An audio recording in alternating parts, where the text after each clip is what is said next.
Good morning everyone, welcome back to my channel.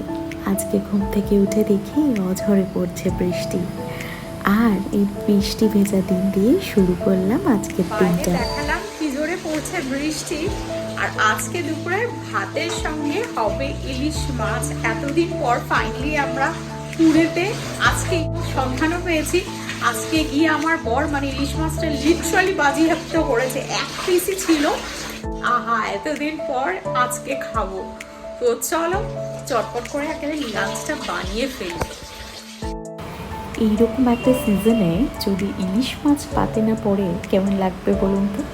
তো আজকে ইলিশ মাছ বাড়িতে এসে দেখি মনটা একদম খুশিতে ভরে গেছে। আর এটা হলো দুপুরের লাঞ্চ, যেখানে খাচ্ছি ভাত, সঙ্গে ইলিশ মাছের তেল দিয়ে ইলিশ মাছ ভাজা, আর আমার ফ্রেন্ড পাঠিয়েছে চিকেন কষা। তো এই ছিল আজকে দুপুরের লাঞ্চ, আর এটা হচ্ছে next day morning. So good morning everyone. একেবারে মানে লাঞ্চের প্রিপারেশন করব এবং তোমাদের সাথে রেসিপিটা শেয়ার করব বলে ঠিক করেছি। এই রেসিপিটা যদিও আমার নয়, এটা আমি ইউটিউব ঘেটেই এই রেসিপিটা বার করেছি। এটা পালং শাক দিয়ে ইলিশ মাছের মাথা দিয়ে একটা ঘন্ট বলতে পারেন, বা চচ্চড়ি। তো আজকাল ইউটিউবের দৌলতে অনেক রান্নাই শিখতে পারি। তো এরকমই একটা রান্না, যেটা ওখান থেকেই শেখে, এর আগে কখনো ট্রাই করিনি, তবে আজকে চেষ্টা করছি। যদি ভালো হয় অবশ্যই আপনাদের রেকমেন্ড করবো যে আপনারা ওইভাবে করতে পারেন।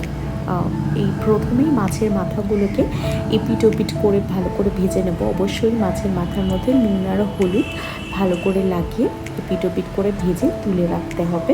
তো যতক্ষণে মাছটা তোলা হচ্ছিল আমি টেবিলটা ভালো করে একটু ক্লিন করে রাখলাম। বাড়িতে এসেছিল ইলিশ মাছ, তো আজকে বানাচ্ছি পালং শাক দিয়ে ইলিশ মাছের মাথা দিয়ে একটা মানে চচ্চড়ি। তো ভাবলাম সেই রেসিপিটা তোমাদের সঙ্গে একবার শেয়ার করব। তো চলো আমি কীভাবে বানাচ্ছি সেটা একবার শেয়ার করি। আমি এর আগে কখনো বানাইনি। আমার মা একটা বানায় ইলিশ মাছের মাথা দিয়ে আলু আর বেগুন দিয়ে একটা চচ্চড়ি। তো এইটা আজকে আমি একটা নিউ রেসিপি ট্রাই করছি। তো যদি ভালো হয় অবশ্যই বলবো, আর খারাপ হলেও অবশ্যই বলবো। তো চলো আজকে রেসিপিটা আগে বানাই, দেন তোমাদেরকে বলছি কীভাবে বানিয়েছি।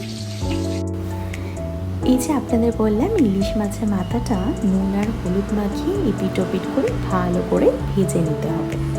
এখানে একটা কথা বলি, আমি রান্নাটি সর্ষের তেল ব্যবহার করেছি, আপনারা যে কোনো তেল দিতে পারেন, অর্থাৎ সর্ষের তেল অথবা রিফাইন্ড অয়েল। আর এখানে সবজি বলতে আলু আর কচু আমি দিয়েছি, এতে আপনারা বেগুনও ব্যবহার করতে পারেন। আমার কাছে যেহেতু বেগুন ছিল না, তার জন্য আমি এখানে বেগুনটা ব্যবহার করতে পারিনি। তাছাড়া আমার বেগুনে একটু অ্যালার্জিও আছে, তাই বেগুনটা একটু স্কিপ করার চেষ্টা করি। তো ব্যাস এইটা ভালো করে ভেজে নেব, তারপরে হালকা করে ঢাকা দিয়ে রেখে দেবো খানিকক্ষণ। ভাজা যখন মোটামুটি হয়ে যাবে, তার মধ্যে কিছু শুকনো লঙ্কা আর একটু পাঁচফোড়ন ফাটিয়ে অ্যাজ আ ফোড়ন এটা ব্যবহার করব। একটু লঙ্কার কালারগুলো চেঞ্জ হয়ে এলে বুঝবো যে মোটামুটি ফোড়নটা ভাজা হয়ে গেছে। তার মধ্যে এবার একটা মশলা করে রাখবো। মশলা বলতে এই 4-5টা কাঁচা লঙ্কা আর 1-2 কোয়া মতো আদা, এটা পরিমাণ মতো আপনারা একটু বেটে নেবেন। তার মধ্যে এবার হালকা করে মশলাটা কষিয়ে নেব। এর মধ্যে দুটো মশলা দেব, সেটা হচ্ছে হলুদ আর জিরে গুঁড়ো। জিরেটা আপনারা শাকের ওপরেও দিতে পারেন, অথবা মশলা কষানোর সময়ও দিতে পারেন। এরপর আমাদের যে পালং শাকটা আছে, একটু যখন মশলাটা কষানো হয়ে গেল, শাকটা তার উপরে সুন্দর করে প্লেস করে দেব। চাইলে আপনারা এখনও নুনটা অ্যাড করে দিতে পারেন, কারণ পালং শাক থেকে না অনেকটা পরিমাণে জল বেরায়। তো ঢাকনা দিয়ে খানিকক্ষণ রেখে দিলেই দেখতে পাবেন যে ওটা থেকে জল বেরাচ্ছে, এবং আপনারা মাঝে মাঝে এসে এটা হালকা হাতে খুঁটি দিয়ে নেড়ে দিতে হবে। তো এটা হয়ে যাবে যখন, চাইলে তখনও আপনারা একটু জিরে গুঁড়ো অ্যাড করে দিতে পারেন, অল্প একটু, যদি মনে হয় নুন এর পরিমাণটা ঠিকঠাক রাখবার জন্য একটু নুনটাও অ্যাড করে দিতে পারেন। তারপর যখন আমাদের শাকটা হয়ে যাবে, তখন আমাদের ভেজে রাখা মাথাটা ওর মধ্যে অ্যাড করে দেবো মাছে। তারপরে নামাবার আগে একটু অল্প পরিমাণ চিনি দিয়ে আমরা নামিয়ে দেবো। আমি এখানে একটি ভুল করেছি। ভুল বলতে ওই লাস্টে আমি মিক্সি ধোয়া জলটা একটু অ্যাড করেছিলাম, যেহেতু আমি যার থেকে রান্নাটা দেখেছিলাম, তো দেখেছিলাম সেখানে জলটা অ্যাড করেছিল। সত্যি বলতে লাস্টে ওই জলটা অ্যাড করার কোনো প্রয়োজন নেই। জলটা ব্যবহার না করে যদি শুধু এরকম শুকনো শুকনো করা যায়, তাতে স্বাদের পরিমাণটা মানে স্বাদের পরিমাণটা একদম দ্বিগুণ হয়ে যায়। তো লাস্টলি আমি বলবো এই জলটা অ্যাড না করাটাই বেটার, সেটাতে স্বাদ অনেক সুন্দর হয়। এভাবে একবার জল ছাড়া শুকনোভাবে এভাবে একবার ট্রাই করে দেখতে পারেন, গরম ভাতের সঙ্গে দুর্দান্ত লাগে। অবশ্যই একবার ট্রাই করে দেখবেন। তো এই ছিল আজকে দুপুরের লাঞ্চ, এরকম শাকের তরকারি সঙ্গে দুটো চিকেন আর রাইস।